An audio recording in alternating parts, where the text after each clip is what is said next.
and we're rolling. Good morning and welcome to the walk-off. It is the Monday morning mailbag on a Tuesday afternoon. I'm Scott Belford, joined as always by the best co-host in the biz, Adam Mack. I am back from Seattle, a rough 4 games on the West Coast there.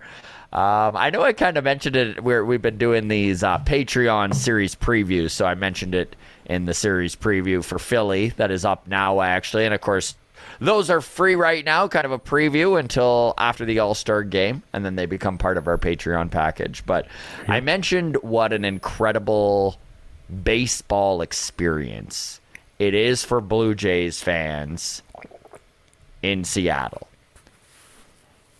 There were Canadians. I ran into Canadians from Campbell River, Victoria, Nanaimo on the island, Vancouver, obviously, from the Okanagan, from Alberta, both Lethbridge, Medicine Hat. Ran into people from Edmonton and Calgary. Ran into people from Moose Jaw, Saskatchewan, from Foam Lake, Saskatchewan, from Saskatoon. Like, literally, Western Canada, man. They get on their horse and they go to these games in Seattle. This sounds like all these places you're listing feels like a feel-good country song that Paul Brandt would write. That's right. They ride into town on their horses. I'm glad you had a fun time, even though the Jays sucked. I was just going to say, though, it is really too bad that a W didn't happen after watching, like, just the fandom bring so many folks from Western Canada together. And it's just a bummer. But it is a very cool experience. And if you're ever looking for something that's a little unique and a little outside the baseball box, as a Blue Jays fan, going to Seattle for a series definitely does it there for you. Anyways, we'll get into this. I know we don't have a ton of time, and we've got a pile of comments to get to. So we do appreciate everyone who interacts with us every single week. We get comments on all of our platforms, and we really appreciate it. Of course, you can reach out to us on Twitter at Walk Off Podcast, Instagram, The Walk Off Podcast. Discord is always happening, our walk-off Discord. The link for that is in the show notes, and it is always free. And then, of course, we comb through all of the comments on YouTube every single week, and we really appreciate all of the interaction amongst this community. It's pretty darn cool. We thank the Patreon as well. Adam has the list there of the folks. Yeah, you bet. Just before we mention the Patreon, and I just want to acknowledge Discord and the community we've got in there. It's a good place to hang out and talk ball and whatever. But one thing I've noticed as the summer has gotten here is that there are a fair share of people not from Toronto going to games this summer. And it's just cool to see, people like, hey, I'm going to Toronto next week. Where should I get seats? Are there any good restaurants in town that you recommend? Yeah. And then having people give good discussion about that stuff. So it's a really cool community, a really good time. I've even seen, I know that I ran into Mustard Tiger in our Discord when I was in Toronto for the Jays Yankees series, but I've also seen other folks in the Discord who have been to games at the same time and met up. It's very, very cool. Kind of a neat little underground Blue Jays fandom community. Yeah. Very cool. All right, so patreon.com/The Walk Off Podcast. Big thank you to David, Abraham, Michael, Sarah, John, Simon, Rashid, Joshua, Jeremy, Ian, Dunedin, Bob, and now John is our latest Patreon. So thanks to all the support from all you folks. We have movie reviews, Bull Durham, Mr. Baseball, Major League, Moneyball, Field of Dreams, and more.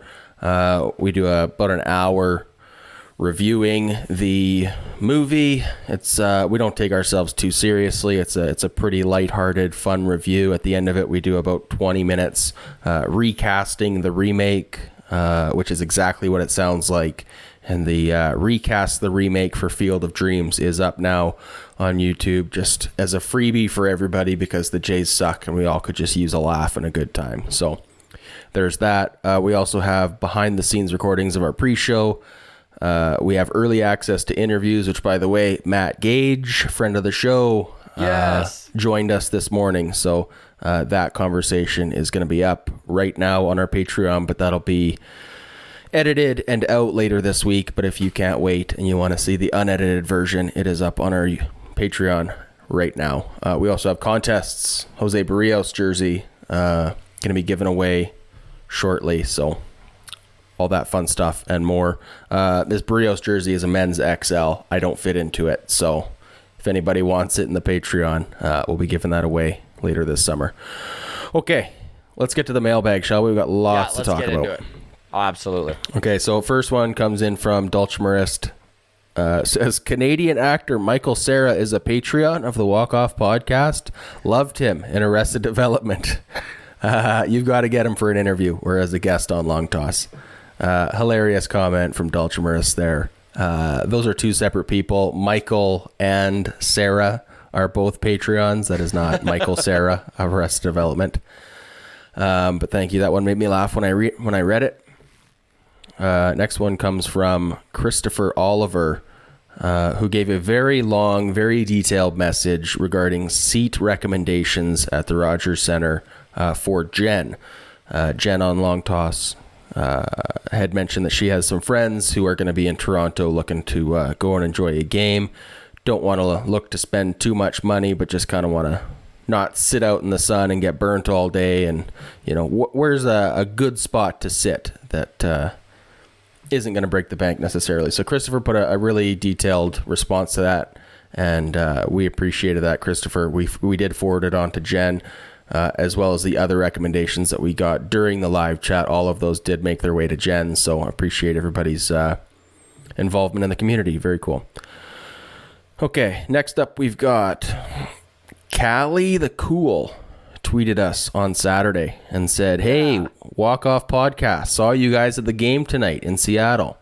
Was getting pushed opposite ways in the crowd, but all I could do was say to my group, hey, those are the Walk Off podcast people. So there you go, Scott. Very cool. Yeah, recognized. So cool. Very, very cool. Scott, my wife was a big promoter of us too there. Every Blue Jays fan she ran into, she was like, hey, do you know the Walk Off? I'm like, shh. That's funny. My wife's the same way. We'll be like at a fucking Canadian Tire and a guy will comment on my Blue Jays hat and my wife will be like, well, hey, guess what? So I can just imagine your wife, you're like at the concession and the concession worker's like, yeah, I live in Seattle. I don't care about your husband's Blue Jays podcast. All right. Next one comes in from Marcus G. Says, which is the worst product? Rogers Telecom or Rogers Blue Jays baseball? Boy, a real toss up there, right? Is Rogers even back up yet? Yeah, it's back up now, but a lot of frustrated people, obviously. Man, I saw this one comment really cracked me up about it. It was like, if the entire Rogers network is down, then what are they using to post updates? It's like, yeah, that's a good point. That's a good point. Someone's on TELUS. Yeah. All right. Mustard Tiger in Discord said also, is Vladdy switching glove manufacturers? Once feels like bad luck, but twice in one season is starting to feel like quality control. This is a really good point. This cost the Blue Jays that final game in Seattle. Oh, yeah. His glove and that mishap. And I was on Twitter and somebody had tweeted at friend of the show, Joe Siddle of Blue Jays Central, and just kind of asked him his thought on this and if it's on the player or if it's on the equipment manager. And Joe Siddle's response was interesting. And he says, I always took extreme care of my catcher's mitt, constantly checking the laces. If it looked like it was wearing or drying out even a little, I would change the laces. It is your livelihood. Have to be very aware of glove condition. No way that should happen, let alone twice. Clubby would fix it sometimes too. So, more or less, this is on Vladdy. I'm not saying that the clubhouse workers and stuff like that are off the hook here. This is a little bit of a group effort in this sort of mishap. But twice? It happens twice in a season where the ball goes right through his glove netting? Ugh. Not good, man. No, not good. I was watching Blair and Barker complained that Vladdy wears those like blue painted gloves, and he was skeptical that might be something to do with that, you know? Like back in Barker's day, you wore like a brown or a black glove. It was just like stained leather, but now everybody has these like artificially, you know, color dye infused whatever. And I don't know. I don't think that's actually a factor, but I don't know. Maybe it is. Who knows? It's crazy. It's like once, but twice. Whew, I don't know. Anyways, twice to the same guy. Like if it happened twice to the Jays all year, that would seem odd. Anyways, let's move on from there. We got a lot to cover. Sometimes the baseball gods are just not on your side. My brother texted me, he says, "Is this karma for Blue Jays fans stuffing the ballot box for the All-Star game?" That's a good point. Okay, next one comes in from Twitter. Blue Jays or Bust DM'd us and said, "Hey boys, loved Adam's take on Montoyo. I think where this team is right now, it's on him. I would have fired him yesterday. And we missed Scott on the long toss again. What's his take on Montoyo?" So, number one, I did watch the clip of all of you talking about Montoyo on long toss. Very well put by all of you. All of you had really good points. So let's talk this through real quick. Okay. Let's say this is on Montoyo. Let's say he should be fired. What I am saying is now is not the time. There's a few reasons I feel this way. So number one, am I a huge Charlie fan? No, I don't hate the guy. I just have been very lukewarm on him, honestly, since the beginning. I think if you go back through our podcast episodes, both you and I kind of lean to that middle of the road, not a really huge supporter, but not a big detractor. My problem with moving Charlie now is that all this organization does, top to bottom, is talk about collaboration. They talk about how it's a team decision-making process. Right. So if you are going to fire Charlie, what are you going to do? Put John Schneider as the interim? Like, does everyone not think that John Schneider and Pete Walker are right there with Charlie, making a lot of these decisions, coming up with the lineup, making these bullpen calls? I think it's a top to bottom thing.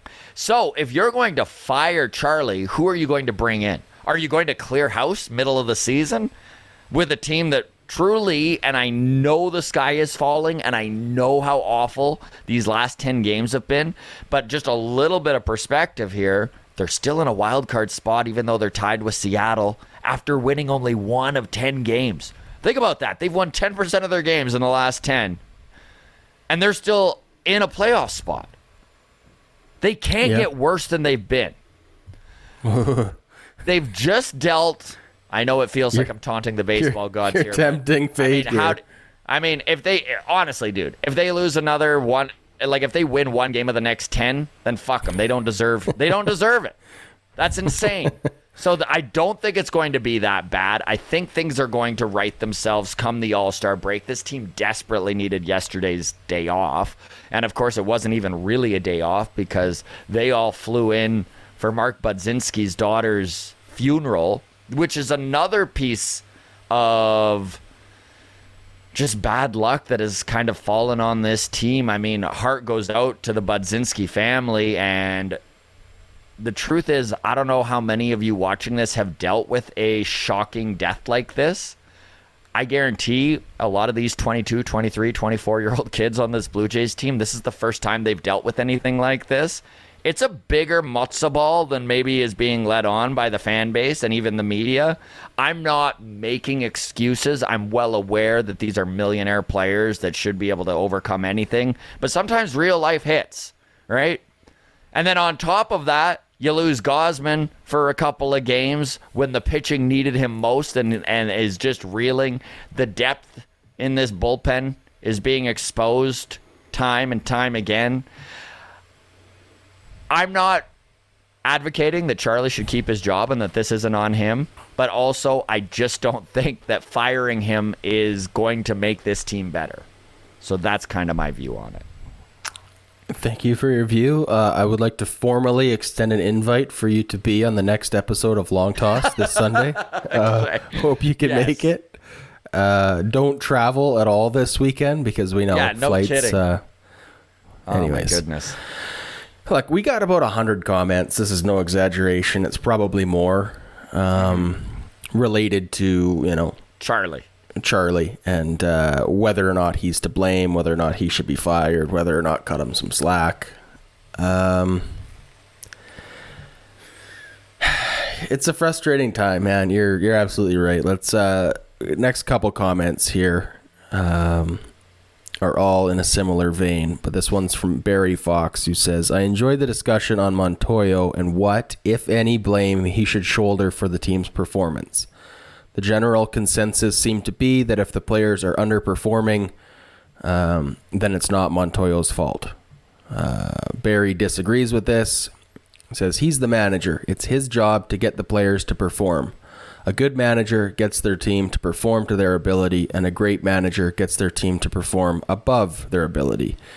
We all agree that this team is not performing to its ability, so that's an indictment on Montoyo, not the players.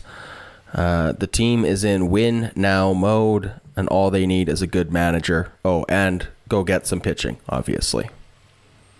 See, this is where, is it an indictment of Charlie Montoyo, or is it on this front office?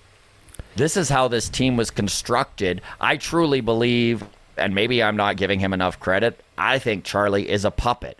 So you could take the puppet off the hand and throw it out, but if you're just putting another cloth piece on the hand, it's going to be the same thing. Yeah, I mean, so this is where, because we talked about the comparisons with Joe Girardi getting fired in Philly and Madden getting fired in Anaheim there, Los Angeles Angels. The Angels lost 12 in a row and got Madden fired.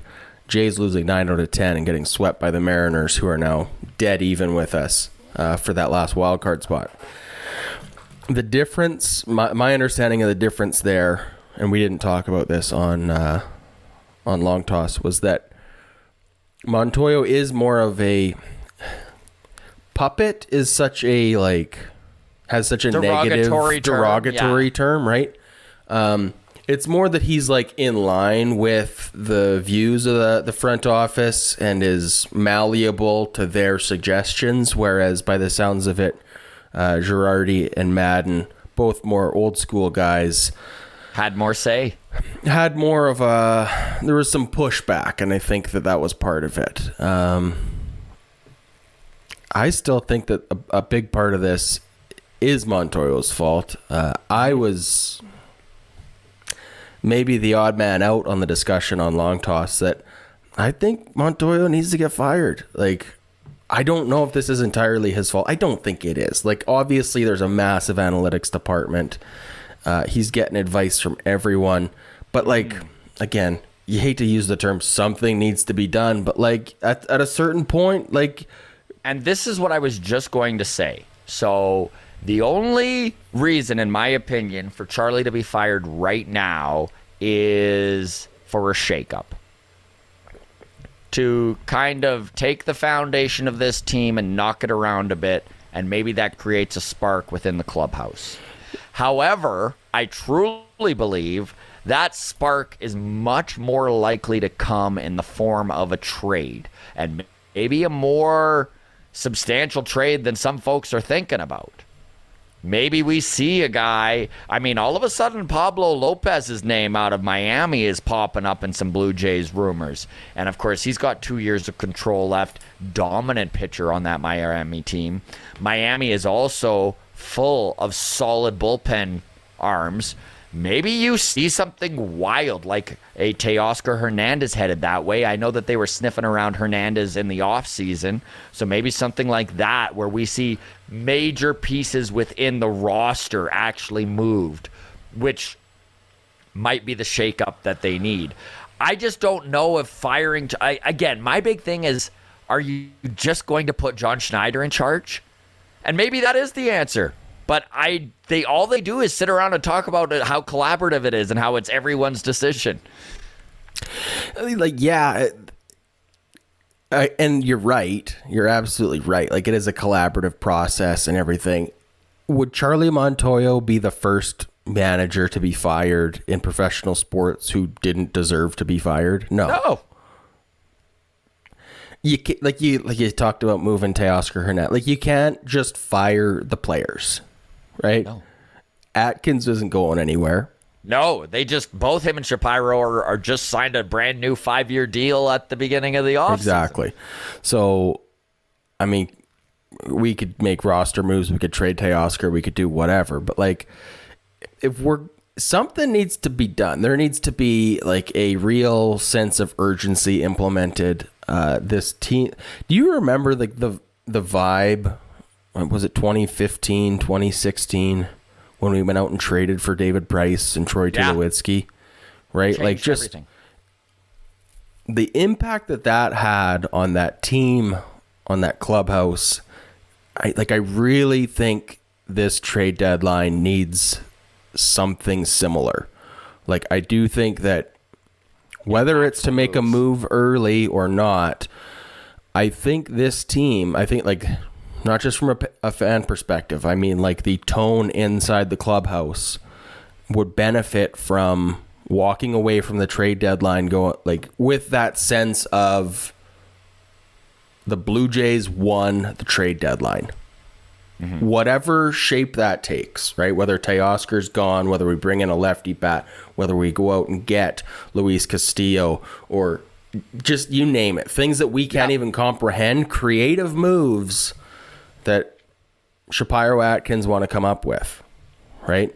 I think this team would really benefit from the injection of energy that would come with just that vibe that, like, holy fuck, the Blue Jays are not messing around. They are not taking things lightly. And I think that is a real, I don't know if vote of confidence is the right word or not, but, like, there's got to be some frustration inside this clubhouse where, like, we need pitching up, and we're going out and getting Bonda and Romo. Yeah. Right? Like, I don't know, Plenty man. of blame to go around. I hope that my take there, people didn't take it as, oh, I've got Charlie's back. This is 100% on the coaching staff as well. They've made plenty of mistakes with this roster, and I am beside myself sometimes at how, and I know you guys brought it up on Long Toss, how rigid sometimes they are with lineup construction and refusing to shake things up a little bit. This team and organization has never been one, like, to shake things up without doing its due diligence. And I think that is what's taking so long. I think this front office, I know we've been saying a lot of I think, because we don't know where this front office is at right now. Cards close to the vest, right? Very close to the vest. I do think, though, that, like, this, whatever move happens, and I do think that something is going to happen sooner rather than later. Like, I think that coming out of the All-Star break, this team is going to look differently. I don't know what that means, but I do think it's going to look differently.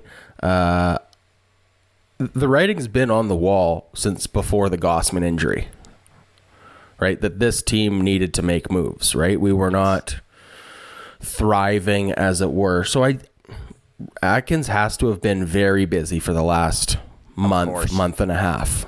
Like, I think the calculations have been done, and now it's a matter of pulling the trigger. So it might feel like a brash decision, whatever the bomb drop article that we wake up to tomorrow morning might say. It's not going to be a rash decision. No, like, this is not it has been calculated for the last 2 months, I think.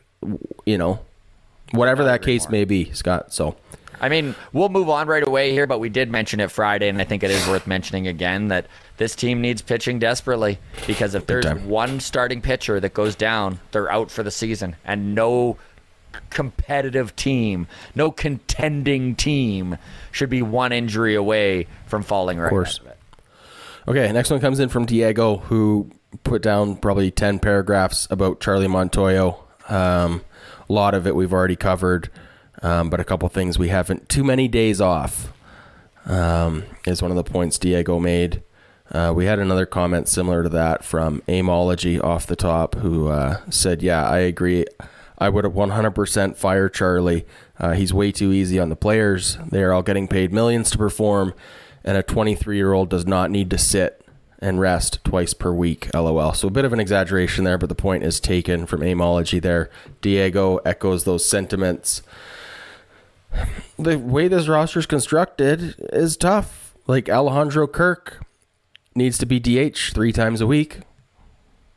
George Springer needs to be handled with white gloves like he's the Stanley Cup. Like, yeah, Vladdy needs off days. Now Chapman needs off days.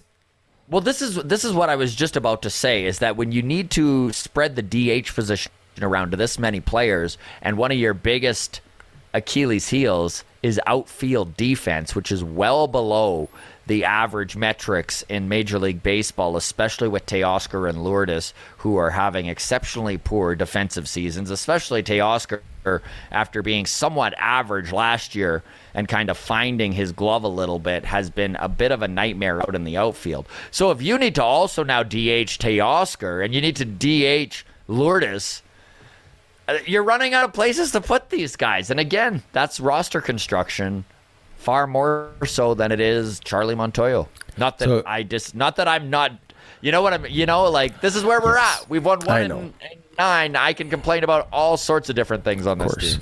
So Diego's last comment here is about Teoscar Hernandez, one of the most lazy outfielders in my opinion that I've ever seen. A single becomes a double every time it's hit to right field. But Charlie, instead of DHing the guy, Charlie thinks Teoscar is a Gold Glove winner out there in right field. So how are you feeling about Teoscar Hernandez, Scott? I don't think he's being put out there because Charlie thinks he's a Gold Glover. It's like, what are the options? You play Zimmer? I'd rather Teoscar's bad and his bad defense in than Zimmer's good defense and awful bad. Raimel Tapia is already playing almost every game. Yeah. No, I know. I don't know. My thoughts on Oscar is I think he's a really good player. I think Teoscar, wherever he goes, whether he stays with the Blue Jays or goes elsewhere, is going to be a plus offensive player. And for years to come. We've seen it from both Teoscar and Lourdes. We've talked about it on the show many times before, but there does seem to be a lack of urgency in their play defensively when they're chasing down balls that touch the grass. Mm-hmm. I'm over it with Teoscar. I'm advocating for him to be traded off of this team. I hope we don't re-sign him. I think he's got a good bat, an above average bat. But it is sure frustrating to watch him play defense out there in right field. And I don't think his bat is good enough to make up for his defense. I'm sure stats nerds are going to come at me with like, well, his plus X, Y, Z, whatever ratings. It's like, fucking shut up with these advanced stats. Like, I'm sorry, but if you can find stats that tell me Bichette is a bad shortstop, then there's stats to convince you of anything. I'm over it. I'm sorry, I'm getting heated and I'm worked up. The energy that I see from Teoscar Hernandez, I want to put on Charlie Montoyo, because I do feel like it's toxic is probably too hard of a word. Cancerous maybe feels also too hard, but I do feel like it's infectious. That like lazy whatever. This is great listening, I'm sure, Scott. I'm sorry. It's hard to play sports with Blue Jays when fans. Your teammates are dragging their ass like that. It's so frustrating, and I don't see it on the LA Dodgers. Don't play like that. I don't know, man. It's just, if you don't want to be here, get the fuck out, is all I have to say. And It's so hard to watch fucking base hits into the corner and watching Teoscar fucking trot half-ass into the corner, man. Like, it's so painful to watch. And I can't imagine as a fan how hard it is. I can't imagine being a teammate watching this guy fucking drag his ass into the corner, slowly pick up a ball, and like, yeah, now it's a double, but maybe it's a triple because 8 times out of 10, the guy has more speed than you expected. And it just, when you see that, it affects you and your fucking performance, man. And it, like I said, it's infectious and cancerous is probably too hard of a word, but like, I'm over it. Let's get him out.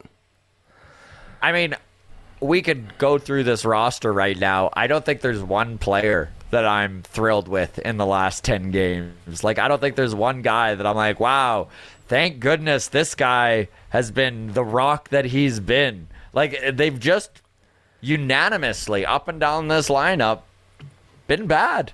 Yes, they have. All right. We got to wrap it up here soon. Quite a few more comments to get to. We'll try and get to all of them. Kyle Duffield says, I love how people are giving up on Bo. Dude, he's one of the top players in baseball for hitting. Let's cool it with the negativity. I know it's easy with the state of the team, but can we fucking chill out? Kind of ridiculous. So you missed it. I know you saw the Garth on Long Toss talking about Bo Bichette being overrated. How are you feeling about Bo Bichette?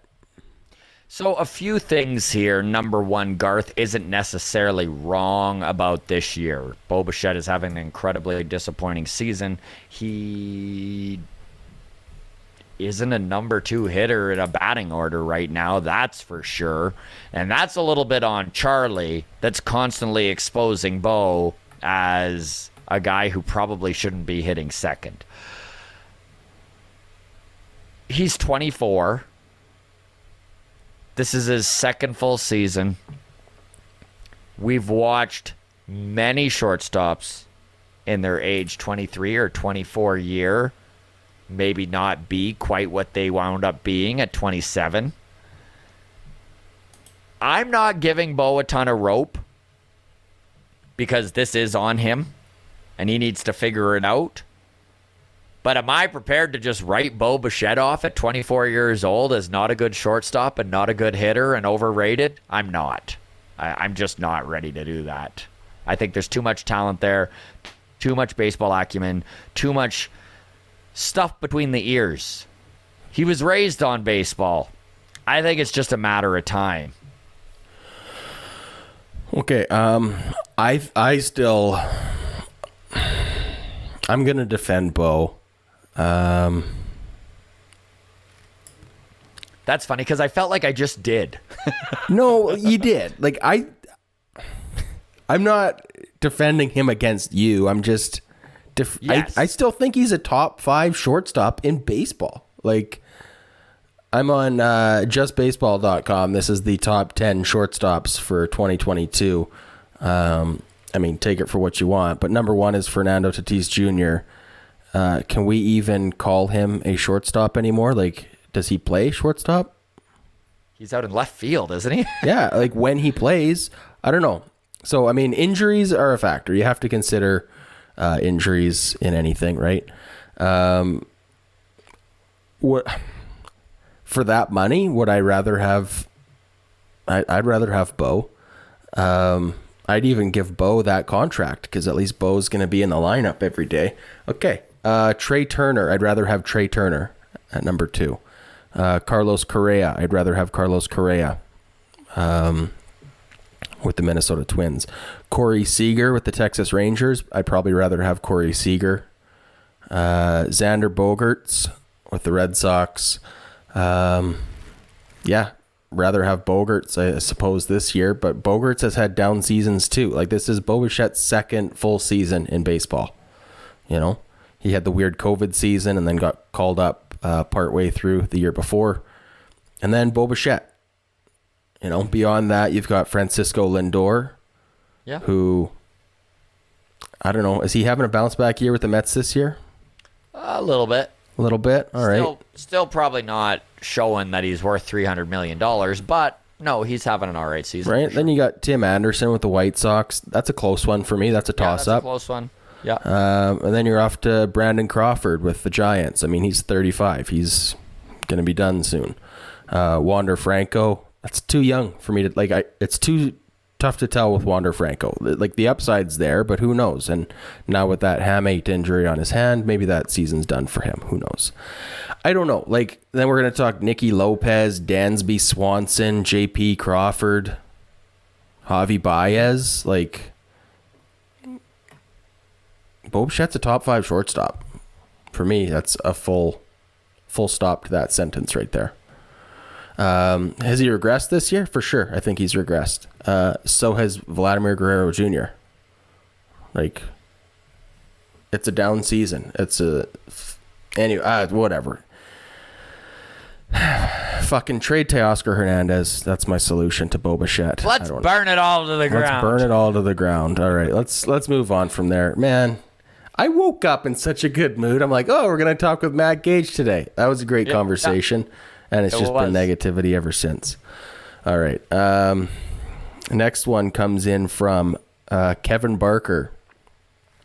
Bo and Vladdy never struggled at the minor leagues. The minor leagues is where you learn to make those adjustments, and now we're seeing that they don't know how. He's not wrong. He's not wrong. Mary T chimes in and says, no, Bo Bichette is not good. Jays fans are being gaslit. Okay.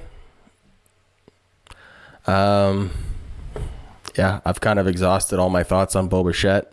Yeah. Let's we got 2 last comments here. So first one comes in from Daniel.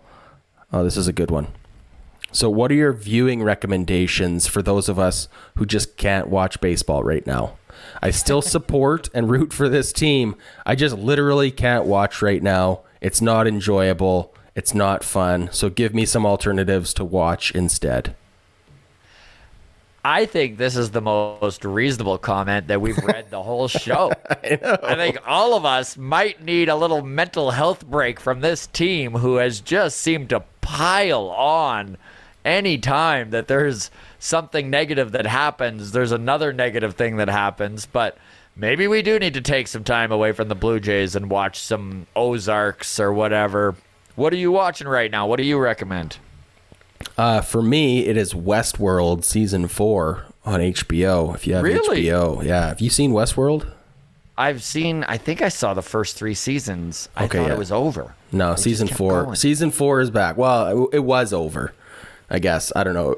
3 years since the last season, but season 4 of Westworld. So if you like futuristic sci-fi, robots, advanced AI mixed in with cowboys, and it's really good. Once they left the Western part, I was like, yeah. So, okay. Season 1 and 2, great, right?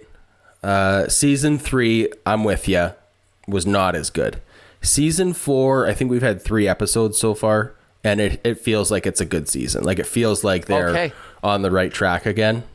Still not as good as season 1 and 2, I'll be honest.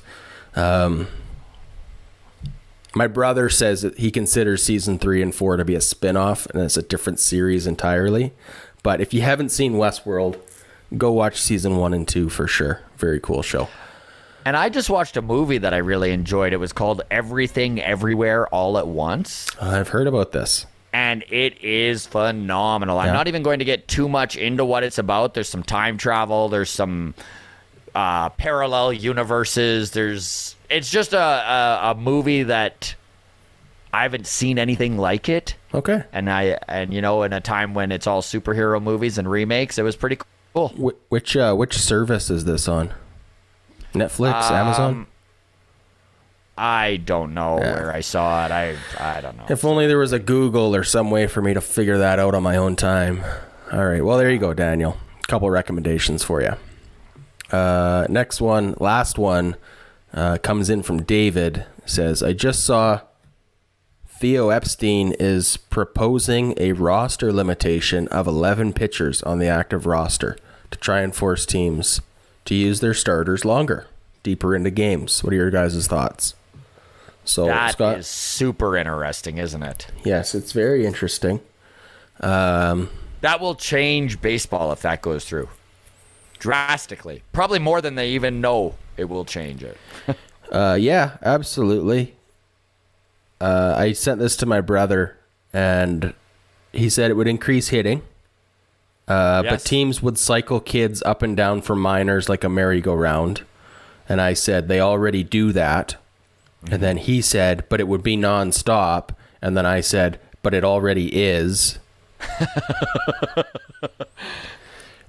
I think it's a good idea. I mean, there going to need to be, like, every solution comes with 10 unknown issues, right? And then we're seeing it with the ball, right? Like, oh, let's put it in the humidor, and then, stuff gets soggy, whatever, right? But they're trying, and I think that would be a step in the right direction. I mean, we want to see pitchers pitch longer. Everybody's afraid to pitch the third time through the order, right? Mm-hmm. So you look at current roster constructions, most teams are rolling with a 9-man bullpen and 5 starting pitchers. So rolling with 11 means your bullpen is all of a sudden going to be 6. Or who knows? There might even be teams who get really crazy out there and go with a 7-man bullpen and a 4-man rotation. Could be. It is going to put far more value on pitchers who can go deeper into games. You're going to see guys, whether you like them or not, guys like Marcus Stroman all of a sudden become more valuable. Alek Manoah, who no matter what happens is pitching 6 innings, is going to have far more value. You're going to see fewer and fewer guys like the Steven Matz deal we watched happen. Steven Matz is great, but he goes 5 innings. Is he worth the money you're paying him in the term? I think we're going to see far more young guys given opportunities to go deeper into game. It's an interesting proposition, and it will really affect certain teams. It definitely is going to hinder smaller market teams, in my opinion. Because what it's going to do is the guys with money are going to stockpile the best starting pitching. Yeah, probably. Yeah, I suppose you're right. I don't know how to fix that other than other salary cap solutions. Changing that rule, there's still only a finite number of pitchers who can go deep into games. No. All it's going to do is push the value up of those. No. Guys are going to have to go deeper into games. They just won't be good at doing it.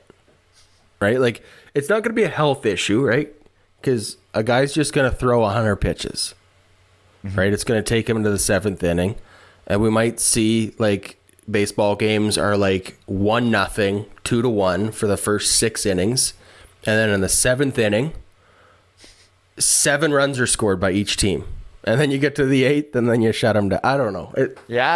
Who knows? It'll be really interesting. It's a really interesting proposition, and I'm really curious to see if they go through with it or where they start testing something like this, because you always know that there's going to be a guinea pig. Probably the Atlantic Independent League to start, and then they'll go from there. Absolutely. All right, man. It was good to talk to you. Yes. We'll see you Friday. I look forward to it. Thank you to everyone who has been so interactive throughout the week. We appreciate all the comments, the likes, the subscribes. We appreciate you DMing us, reaching out. Of course, you can follow us on Twitter at Walk Off Podcast, on Instagram, the Walk Off Podcast. You can join the Discord. It is always free and always happening. The the link is in the show notes. And then please feel free